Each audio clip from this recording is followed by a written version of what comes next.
Bueno, después de esta maravillosa charla con la que nos ha deleitado el profesor Ricardo Bueso, en la que nos ha traído además cosas que son primicia, ¿no? Y ha lanzado, yo creo que alguna cuestión para alguno de los ponentes que viene a continuación. Me gustaría presentar a Luis Alfonso Gámez, periodista, formación de historiador.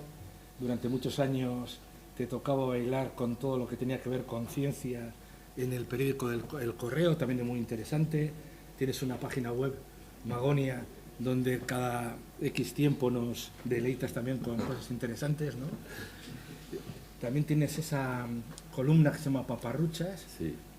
No sé exactamente el Centro Internacional Comité Escéptico, para la Investigación Escéptica. Para la investigación Sí, escéptica. es la organización que crearon Isaac Asimov, Carl Sagan y Martin Gardner en el año 76, cumple este año 50. Bueno, es nuestro actual presidente del Círculo Escéptico. La verdad es que aquí le veis tan serio, pero empezó con todo esto leyendo artículos de JJ Benítez en la Gaceta de Bilbao, o no, en la Gaceta del Norte, perdón. La Gaceta del Norte. La Gaceta del Norte. Menos mal que no sé si camino de Gallarta o de Damasco se le apareció Carl Sagan, Isaac Asimov y otras personas un poco más sensatas, ¿no? Y volviste como al lado luminoso, vamos a decir, o por lo menos un poco más luminoso. Bueno, volví. Eso que tú te crees. Bueno, sé que se lee eso de los caballos de Troya y no sé cuántos, No, eso no he leído. 20 o el Eso no he 30, leído. no sé cuál va, ¿no?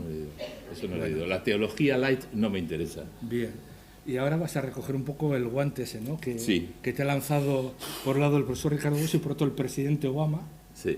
¿no? Que yo creo que, Vaya dos. que es un tema... Bueno, pues nada, te dejo Vale. aquí con tu tema tan bonito. Vale. Como muchos, empecé eso en el 70 y tantos. Pero vamos a empezar, porque si digo cuando empecé me enrollo, ¿vale? Vamos adelante.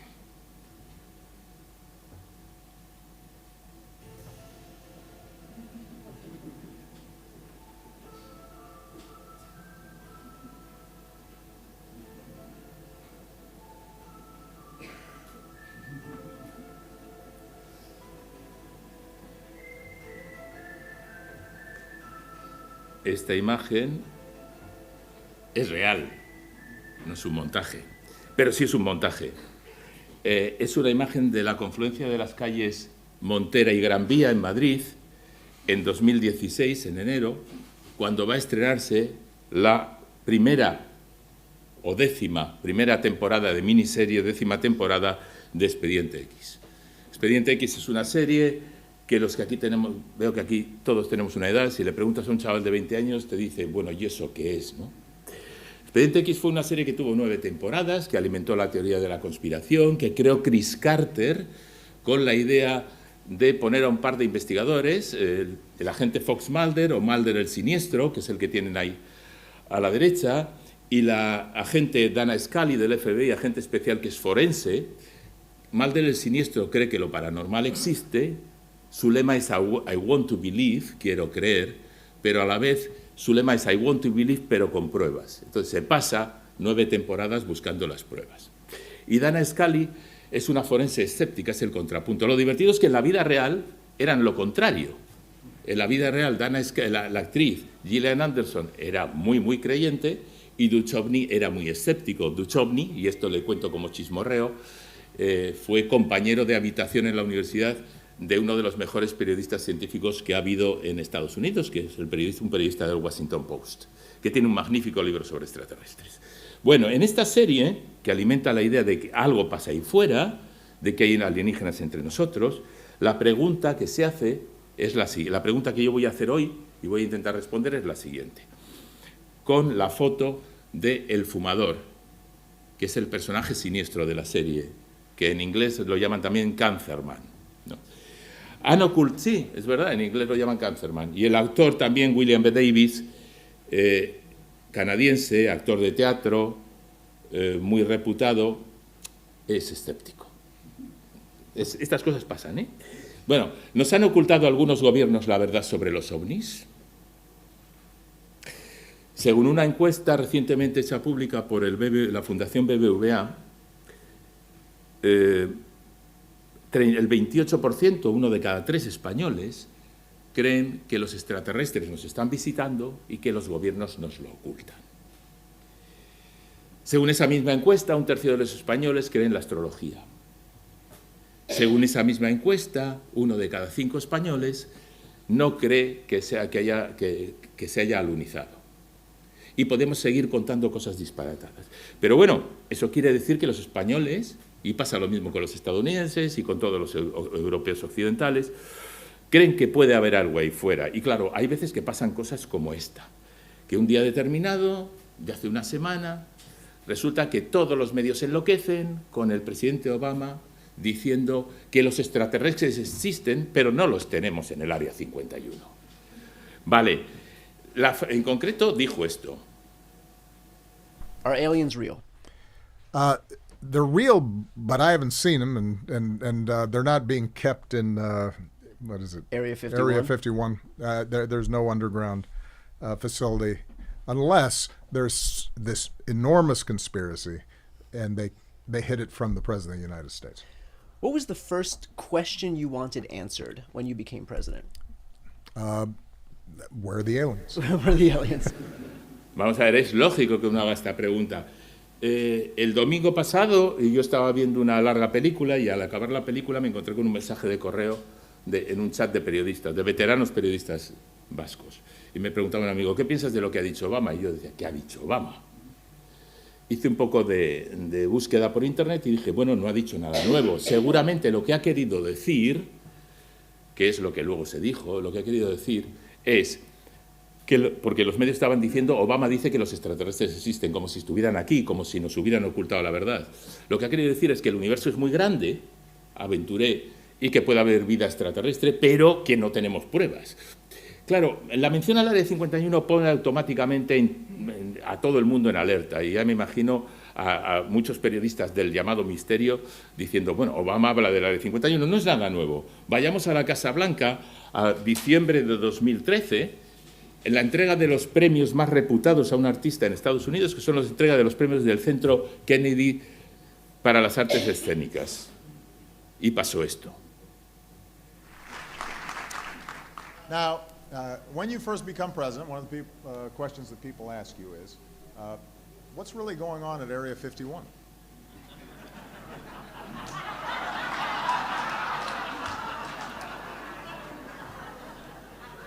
When I wanted to know, I called Shirley MacLaine.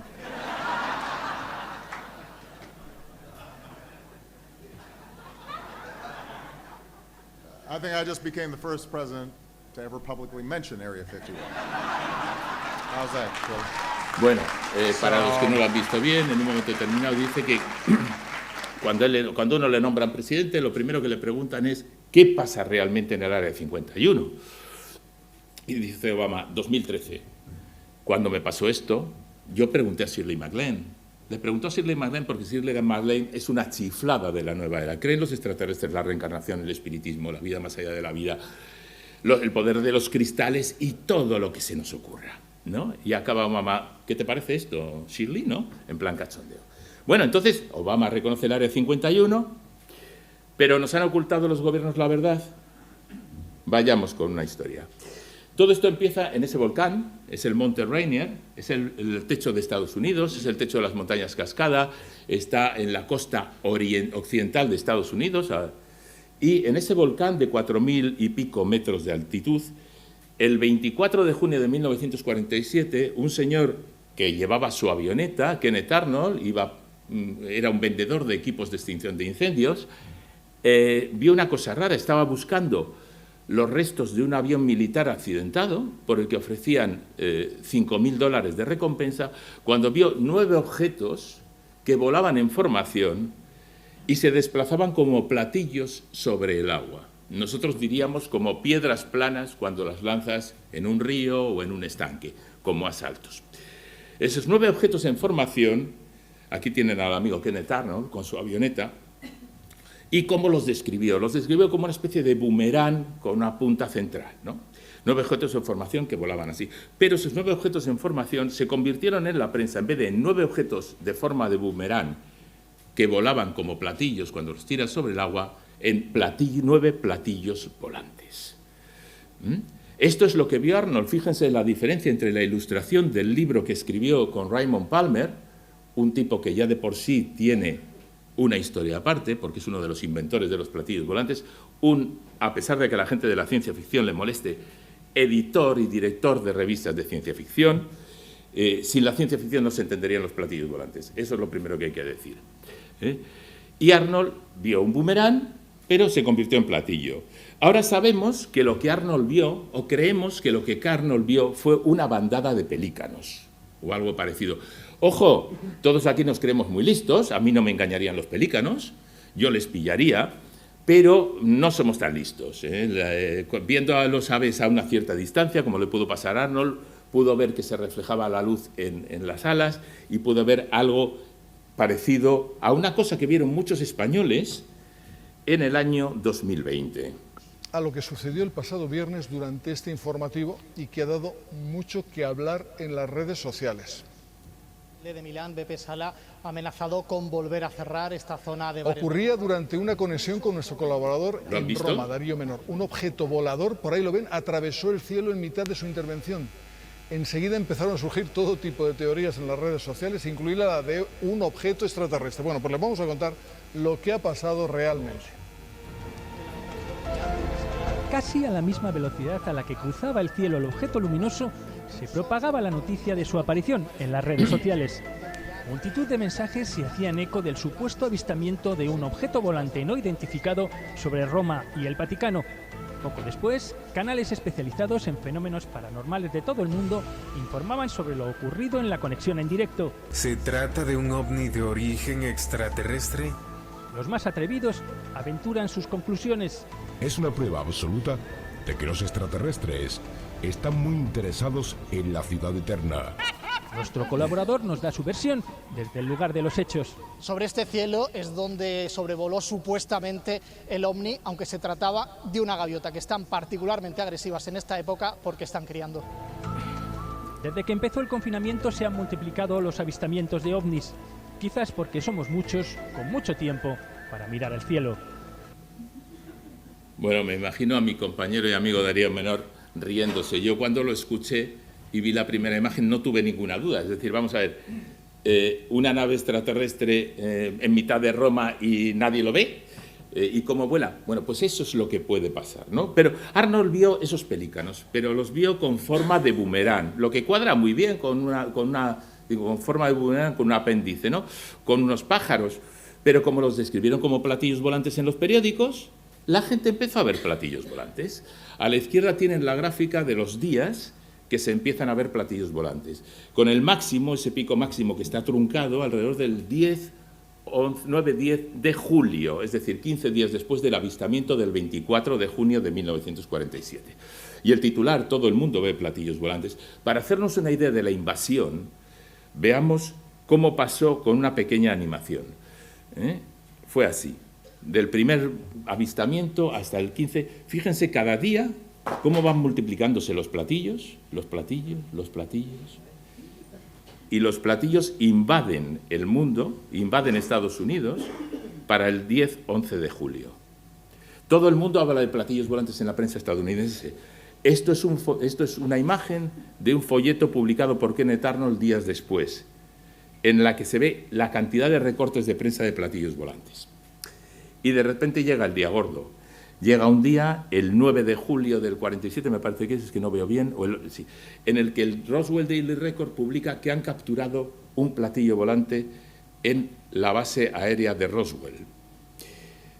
Claro, ya es la leche, esta es la portada del Roswell Daily Record, y al día siguiente dicen, no era un platillo volante exactamente, lo que se ha recuperado es otra cosa. Y los militares estadounidenses presentan ante la prensa, bueno, Roswell es un sitio que está en Nuevo México, que no lo he dicho. Presentan ante la prensa esto, que es un poco raro, ¿no? Tú no cruzas la galaxia con madera de barco y papel de aluminio, es un poco complicado. Y presentan esta imagen que se puede consultar y se puede bajar en alta resolución en una universidad estadounidense. Y todo el mundo se olvida de Roswell. O sea, el 9 de julio se publica Roswell, el 10 de julio se publica el desmentido y el 11 de julio ya nadie se acuerda de Roswell. Ese Roswell que ahora seguro que si yo les hubiera preguntado a ustedes ¿Les suena de algo la palabra Roswell? Me hubieran dicho un platillo volante estrellado, dicen, pero es mentira, ¿no? Vale. Pero es como tantas cosas sorprendentes de aquel verano de los platillos volantes. Hay una encuesta que hace el Instituto Gallup, que hace George Gallup, que en agosto del 47 se publica en la prensa estadounidense sobre qué son los platillos volantes. Lo primero que pasa es que todo el mundo en Estados Unidos, 9 de cada 10, ya quisieran los políticos tener esa aceptación, 9 de cada 10 estadounidenses saben lo que son que existe un fenómeno que se llama platillos volantes. Y ese fenómeno ha nacido un mes antes, nada más. Imagínense el impacto. Un publicista dice, ¿cómo que en un mes he conseguido convencer a todo el mundo de que mi producto existe, ¿no? Bien, y cuando les preguntan a la gente, la respuesta que dice la gente de lo que son los platillos volantes es la siguiente. 33% no tiene ni idea, más o menos como los españoles que creen en la astrología.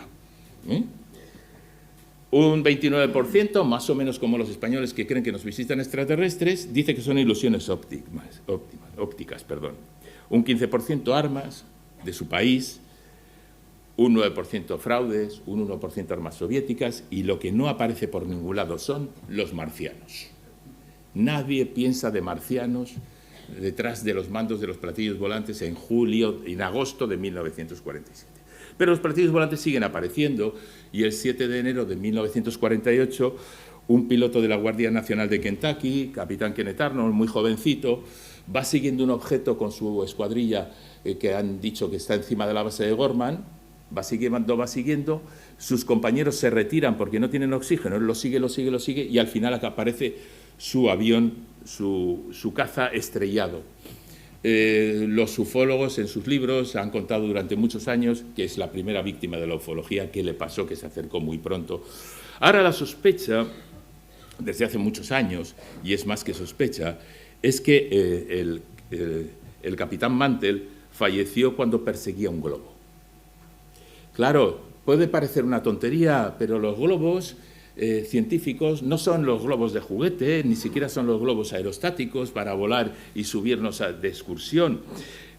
Los globos científicos son cosas tan grandes como esta. Lo que tienen a la derecha es un portaaviones estadounidense desplegando un globo. Y a veces son trenes de globos. Y aquel día habían lanzado un globo para estudiar del proyecto Skyhook, para estudiar la alta atmósfera, los rayos cósmicos me parece que era, y era secreto.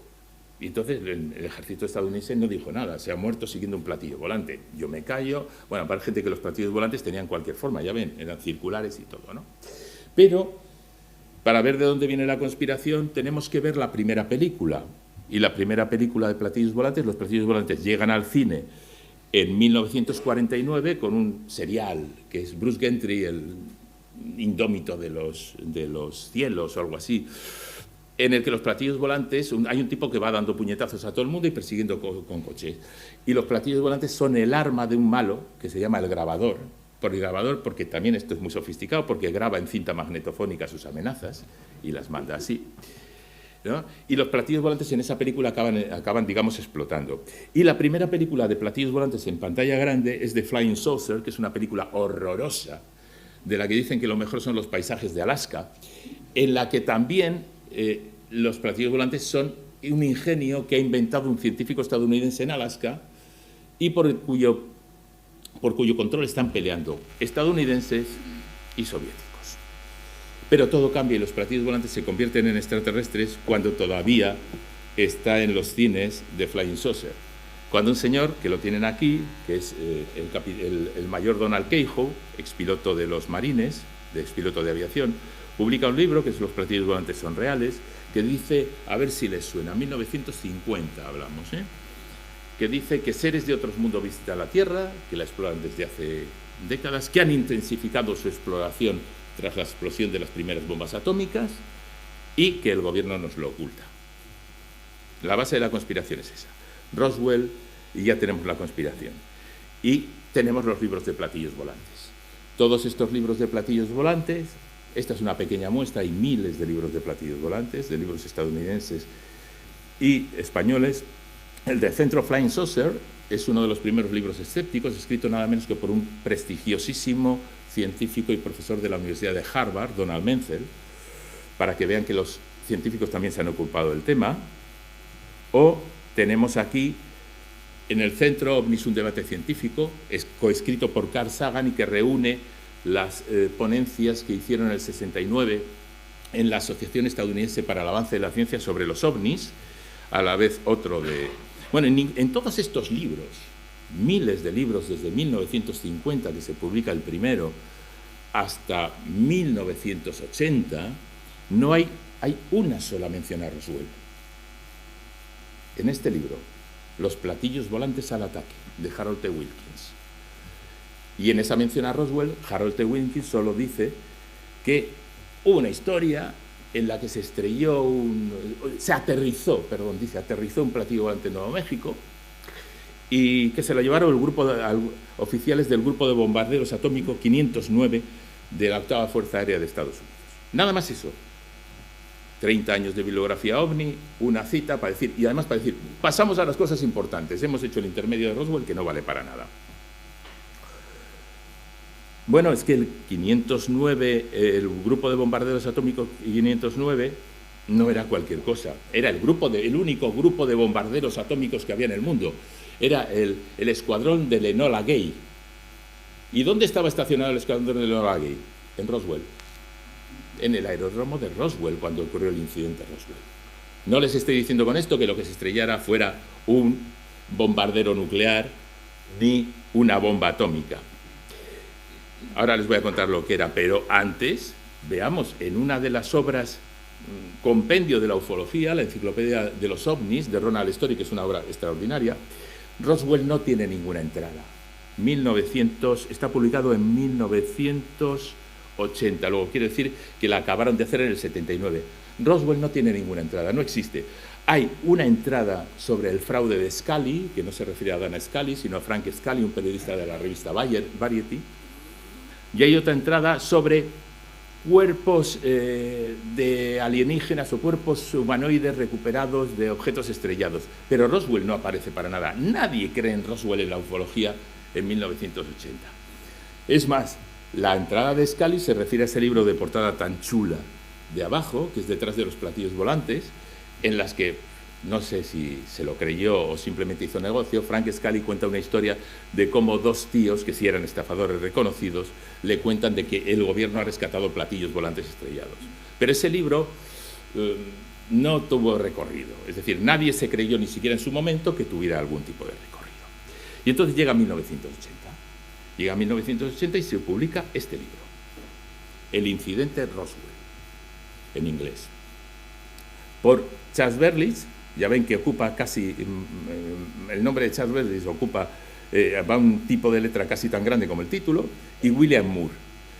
Charles Berlitz, del que nos dicen que es el autor del bestseller del Triángulo de las Bermudas. Bueno, vamos a ver, todos sabemos que los aviones y barcos no desaparecen en las Bermudas, pero en los años 70 se vendieron millones de ejemplares vendiendo la milonga.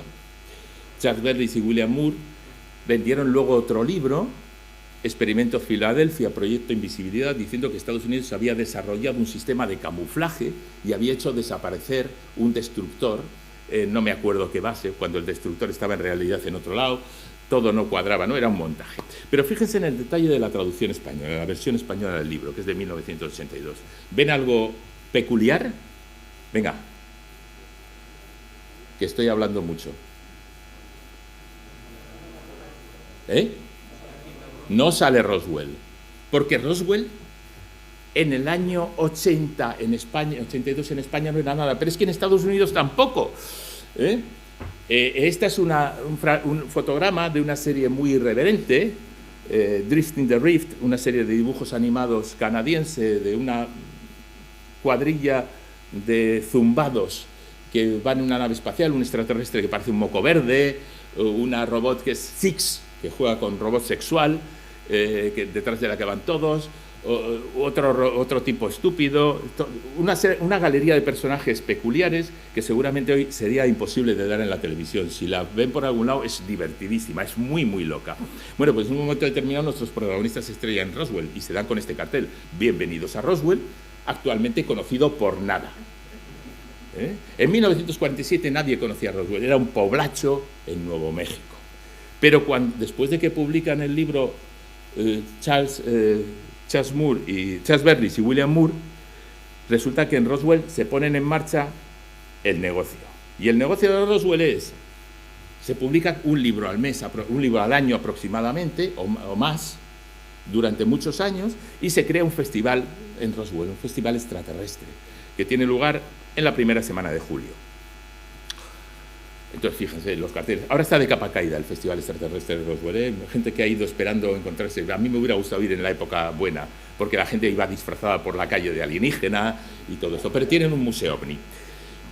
Entonces, esto funcionó muy bien, Roswell, durante 10, 15 años, pero hubo un momento en el que, en el 94, los ovnis volvieron a la portada.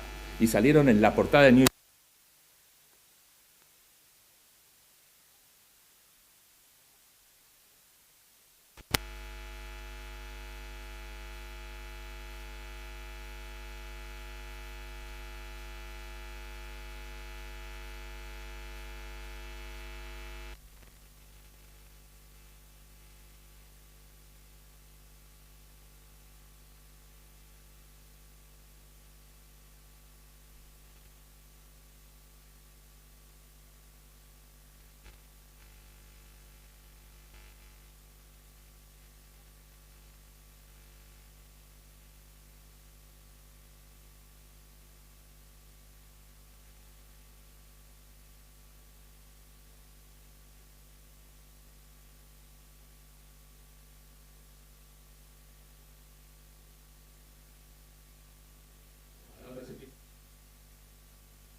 El protomogul, y a la derecha verán un globo que medía, que en realidad no era un globo, era una cadena de globos que llegan a medir, si los ponemos en vertical, llegan a medir hasta 400 metros desde el primer globo hasta la parte baja, que se estrelló cerca de Roswell, que había sido lanzado desde una base de Alamogordo y se le había perdido la pista.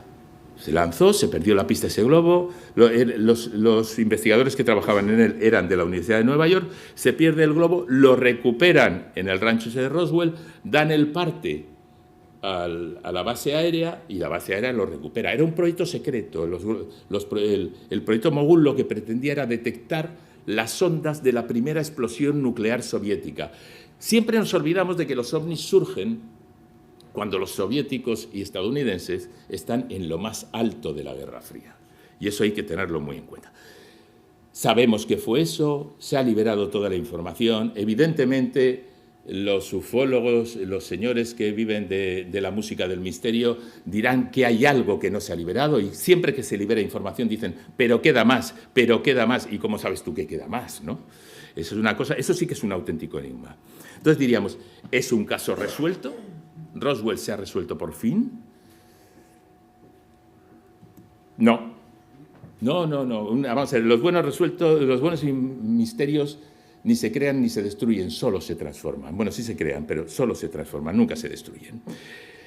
Asistí, como muchos, en el otoño de 1995, es decir, ha hecho ahora 30 años, a la difusión de una película que se llamó La autopsia del marciano, más o menos, en la que se veía eso, como unos estudiosos que iban muy bien enfundados, también enfundados como que si yo me pongo un burka blanco, tal, no sé qué, para no identificarme, sería algo así, ¿no?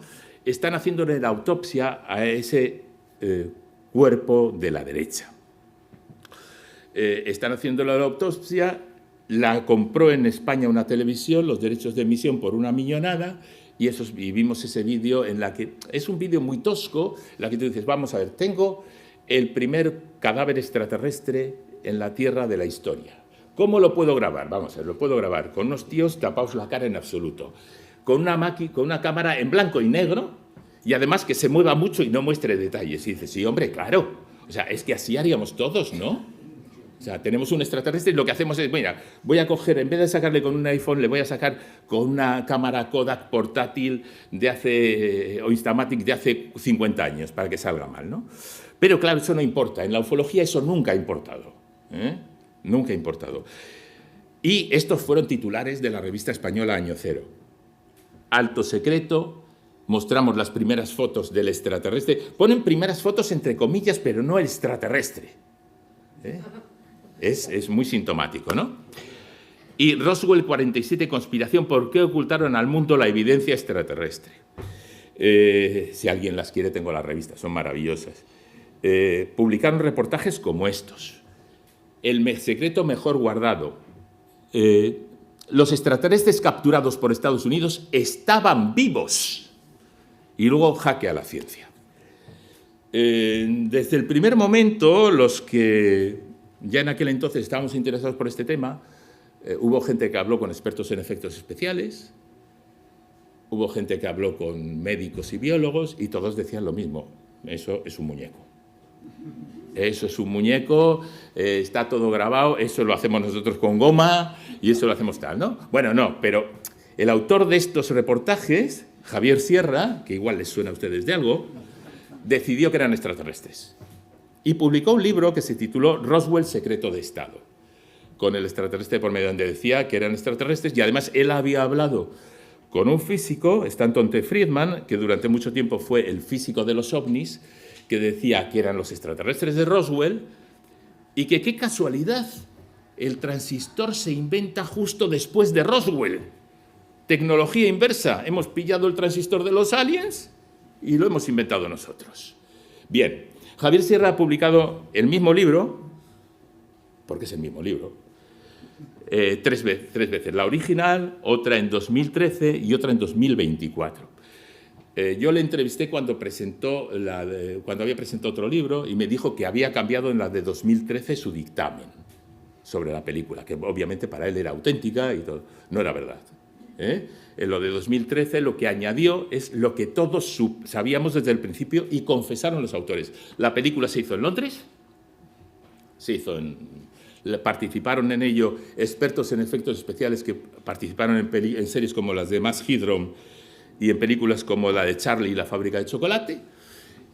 Lo grabaron todo, y cuando acabaron de grabarlo destruyeron las pruebas. Las pruebas era el muñecote de goma. Como era un poco, no sé, perturbador echar un muñecote de goma tipo humano en un contenedor de basura, y bueno, imagínate que te ven los de Scotland Yard y estás tú tirando eso, ¿no?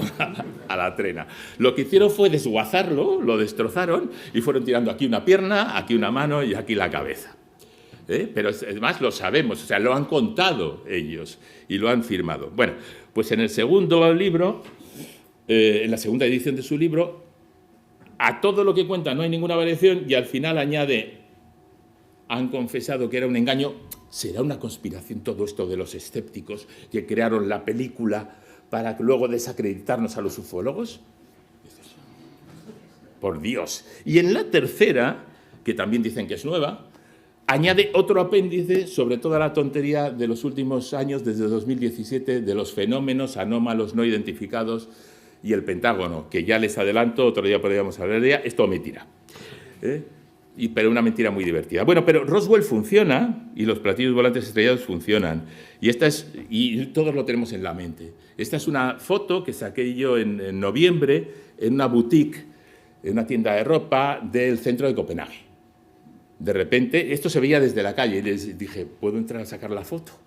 Y digo: porque es que soy un friki de estas cosas. Y me dicen: sí. Y me contaron por qué había un platillo volante. Digo: ¿y por qué tenéis un platillo volante aquí estrellado? ¿Qué tiene que ver con lo que vendéis? Miremos cómo piensa la gente. Tenemos un platillo volante estrellado porque hemos diseñado un tipo de tela, el señor este de JL no sé qué, que es muy buena para quitar el frío. Y lo usan los astronautas en el espacio y todo esto. Luego, como lo usan los astronautas en el espacio, te pongo la tela en un platillo volante. Todo lógica impresionante. Vale, pero lo tenemos explicado. En Expediente X, en un episodio que se llama Redux, se titula Todas las mentiras conducen a la verdad. Es una frase de estas redondas que se le ocurrieron a Chris Carter.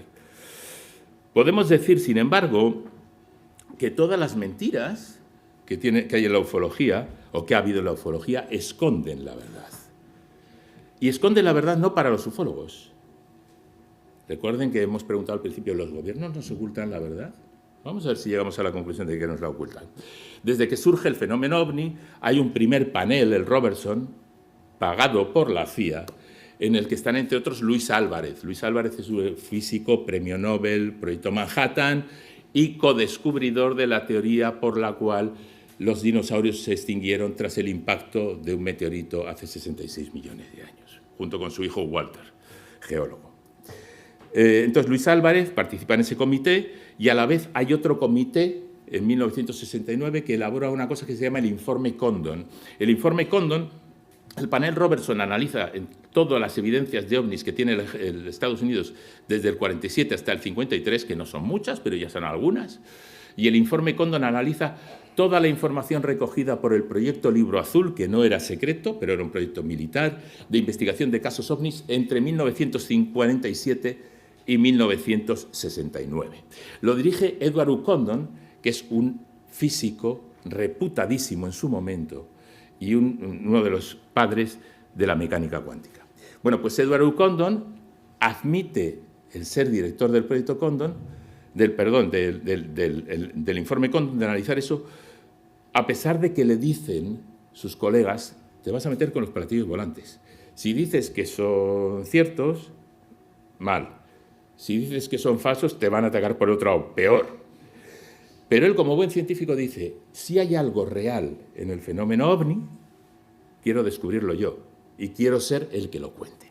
Bueno, en 1953, el panel Robertson dice que no hay nada que temer a los ovnis. No son ingenios extraterrestres, no son ingenios de otras potencias, no hay ninguna prueba que peligre. Y en el informe Condon dice en el 69, es un tocho así, prologado por Walter Sullivan, periodista del New York Times, científico, dice que no hay nada en el estudio de los ovnis que haya surgido en 20 años que nos permita decir que merece la pena seguir estudiándolo. Es decir, que estamos perdiendo el tiempo. Luego lo que hacen los militares, que era lo que querían, dar carpetazo, y desde entonces no han vuelto a estudiar los ovnis, aunque el New York Times diga lo contrario. Pero sí han usado los ovnis. El Área 51 existe. Estados Unidos se vio a mediados de la década de los 50, la CIA, se vio en la tesitura de decir, ¿desde dónde puedo lanzar aviones espía y dónde puedo probar mis nuevas armas, mis nuevos aviones? Entonces un día se pusieron a buscar. Estados Unidos es que nos parece muy pequeño de vez en cuando, ¿no? Pero Estados Unidos son 4.000 kilómetros de costa a costa. Y pasaron por el típico sitio, que sería como el Roswell, ¿no? Actualmente conocido por nada, dicen, mira, ahí no hay nada, pues ahí lo ponemos. Entonces crearon al lado del lago, una base en el lago Groom, en Nevada, que directamente no había nada. Crearon el Área 51. Ahí, lo más que había habido, Estados Unidos había hecho todas aquellas pruebas nucleares antes de las explosiones de las bombas atómicas de Hiroshima y Nagasaki, que fue donde luego rodaron películas por las que rodaron películas en Hollywood sin saber que se habían hecho pruebas nucleares y gente como John Wayne y compañía murieron de cáncer. ¿Se acuerdan, no? Que hubo una oleada de gente así. Bueno, pues en 1955, el 12 de abril, la CIA decidió, en este punto, en mitad de ninguna parte, ponemos la base. En agosto despegó el primer U-2, para sobrevolar, evidentemente, la Unión Soviética, del aeródromo del lago Groom. Muchos años después, a mediados de los años 90, se hizo público un informe, que ahora los dos historiadores de la CIA hicieron público un informe que luego se editó en forma del libro, que es un informe sobre la CIA y el reconocimiento aéreo, ¿no? Y ese informe viene a decir que dice en un momento determinado, te cuentan desde dónde despegan todos los aviones, te dicen todos, o sea, la mitad o algo así de los vuelos de U-2, el U-2 es el avión que han visto, que está en imagen, y del Oxcar, que es una variante del pájaro negro, perdón, son el origen de más de la mitad de todos los informes de ovnis de finales de los años 50 y la mayoría de los 60. Esto es una exageración. Esto es una exageración como la copa a un pino. ¿Por qué? Porque es verdad que este es un avión muy raro. Es verdad que este es un avión muy raro. Y es verdad que este es un avión muy raro, el último que han presentado, el bombardero estratégico B-21 de Northrop Grumman. Pero estos bichos vuelan a mucha velocidad. Tú no te topas con uno de estos como cuando vas por la carretera. Tú lo ves, ni lo ves, porque está a una altitud enorme. Como mucho lo puedes ver aterrizar, pero no te dejan acercarte al Área 51. Sí puedes haber visto alguna estela, alguna cosa. Es decir, más de la mitad, permítame que lo dudo. Claro, visto así es espectacular, pero jamás lo vas a ver así. Que esto sí parece un platillo volante, ¿no? Pero jamás lo vas a ver así. ¿Qué vas a ver cuando ves cosas raras de origen militar y que te van a presentar como ovnis? Vas a ver estas cosas. Estas sí son reales. La de la izquierda es una foto del ovni de Petrozavodsk en el Báltico. Habría un cosmódromo soviético que lanzaba cohetes espía. Esto se veían siempre en Petrozavodsk, la ciudad, se veían de vez en cuando ovnis con forma de medusa. Esto se llamaba ovnis medusa, ¿no? Y el de la derecha, el chipirón ese, porque es un chipirón, no me dirán que no, ese lo vieron cientos de miles de personas el 5 de marzo de 1979 en las Islas Canarias. Cuando digo cientos de miles de personas, digo cientos de miles de personas. Esta es solo una foto. Me pasaron las fotos, tengo una veintena de fotos del chipirón. Luego, digamos, el cielo se pone naranja y todo esto durante muchísimo tiempo. Y se presentó como un ovni, el chipirón. Lo de la izquierda se presentó como un ovni, el chipirón se presentó como un ovni, a pesar de que ya en la revista Mundo Desconocido, en 1979, algún colega mío decía, eso es el lanzamiento de un misil. Vale. El chipirón era el lanzamiento de un misil Polaris. Lo sabemos gracias a las investigaciones realizadas por Vicente Juan Ballester Olmos, el investigador valenciano que más sabe de ovnis y que mejor ha trabajado el tema. Lanzado desde aguas internacionales con destino al campo de pruebas que tiene Estados Unidos en la costa de Florida. Es decir, lo lanzaban para ver dónde caía. Tienes que apuntar aquí, venga, tiro al blanco, pero desde X mil kilómetros, ¿no? Pero lo vimos todos. Lo vieron todos los que estaban en Canarias. Lo que pasa es que Estados Unidos no te iba a reconocer. No, estamos lanzando misiles Polaris aquí, porque mira, si los soviéticos se ponen un poco así, se los tiramos encima, ¿no? No. Y el de la izquierda, el ovni Medusa, era el lanzamiento de un satélite espía soviético. Los gases se veían como una medusa. La foto es horrorosa porque, claro, entre que es del 77 y que es de la Unión Soviética, imagínense lo fácil que era sacar fotos. Así pues, tenemos que del 3% de sucesos que quedan sin explicar cuando uno analiza cualquier caso ovni, hay una parte que son, ese que está debajo de las mascaritas, que son ingenios secretos o globos, un tren de globos secreto, como pasó en Roswell o como pasó en el caso del capitán Mantle, que se estrelló por falta de oxígeno. Y entonces con esto yo iba a acabar, pero claro, se ha citado a los platillos volantes de Franco. Ya, pero es que, claro, es que yo voy a hablar de los platillos volantes nazis de Franco, vamos a darle 5 minutos. Porque un día estaba yo revisando, esta es la primera revista esotérica que hay, la primera revista paranormal moderna, la revista Fate Magazine, la saca Raymond Palmer en la primavera del 48. Deja de editar ciencia ficción, Amazing Stories, un clásico de la ciencia ficción, y se pasa a hablar de platillos volantes. Y en esa revista me encontré yo un párrafo que me volvió loco, pero de verdad que me volvió loco, esto fue hace muchos años. Dice el párrafo: la hostilidad de los platillos volantes es sugerida por el misterioso informante que dijo en una de sus llamadas telefónicas a los periódicos, hablamos de 1947, que el B-25 que transportaba a Davidson y Brown, dos militares que murieron en un accidente de avión, fue derribado y por la historia protegida por derechos de autor de David Shapiro, escritor de la North American, que hablaba de 2 nuevas armas nazis inventadas en la España de Franco que podrían ser responsables de las apariciones de platillos volantes y también de los accidentes. Es decir, en un párrafo, en ese párrafo de ahí, me decía los aviones que se han estrellado en Estados Unidos, que se estrellaron varios en el 47, los han derribado platillos volantes y estos platillos volantes puede que fueran armas nazis desarrolladas por la España franquista. Y lo dice en un artículo en tal David Shapiro. Vale, sí, la historia existe. La historia existe y como esto va de periodismo, vamos a ver la fuente. No se llamaba David Shapiro el que contó la historia, se llamaba Lionel Shapiro. Escribió durante la época de la posguerra desde Europa. Y si ven aquí, debajo a la derecha, debajo de No General Election, pone En otro titular, los platillos volantes llevan a Franco armas secretas desarrolladas por los alemanes.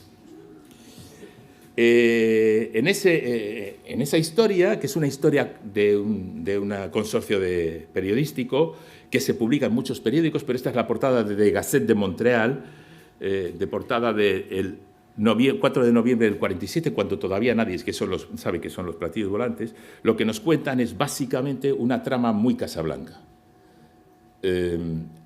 Dos científicos nazis que tienen unos nombres que pueden ser cualquiera, no le ponen nombre, pero le ponen el apellido, que sea como dos científicos españoles, García y Pérez, y dices, joder, si me dijeras algo más, pero no puedo encontrarlo. Han desarrollado dos tipos de armas, un cohete y otra arma, supersónicas y secretas, con las que han derribado cosas, y se cree que son una de ellas las que han derribado los aviones en Estados Unidos. ¿Dónde se han probado esas armas? Esas armas se han probado cerca de Málaga, ante la atenta mirada del caudillo que estaba en el Azor. Es decir, tú te imaginas a Franco en el Azor, allí, que aquí está con Don Juan de Borbón, el Golfo de Vizcaya, esa misma época, y viendo cómo disparan. El problema que tiene esta historia, que es preciosa, es muy bonita, pero luego la lees y te dice Shapiro, y los planos de estas armas han sido robados por espías y están depositados en una caja de caudales en un banco del sur de Europa. Esto es Casablanca, esto es una cosa muy Casablanca, ¿no? A la espera de qué poder puje para hacerse con ellos y tener una nueva arma. El problema que tiene es que la única fuente de toda la historia es Shapiro. La única historia que se publica es Shapiro. Entonces, ¿cuál es la única explicación lógica que hay? Que Shapiro se lo inventó, cobraba a pieza. O Shapiro se lo inventó o alguien le vendió la milonga, y no sería la primera vez que alguien vende la milonga de esto. Y ya voy acabando. La conclusión a la que tenemos que llegar es, la pregunta que les he hecho al principio era, que nos ha hecho el fumador. ¿Han ocultado algunos gobiernos la verdad sobre los ovnis? ¿Qué piensan? Que sí. Eso es una cosa que tenemos que tener en cuenta. Las conspiraciones existen, pero no las que algunos nos quieren hacer creer. Muchas gracias.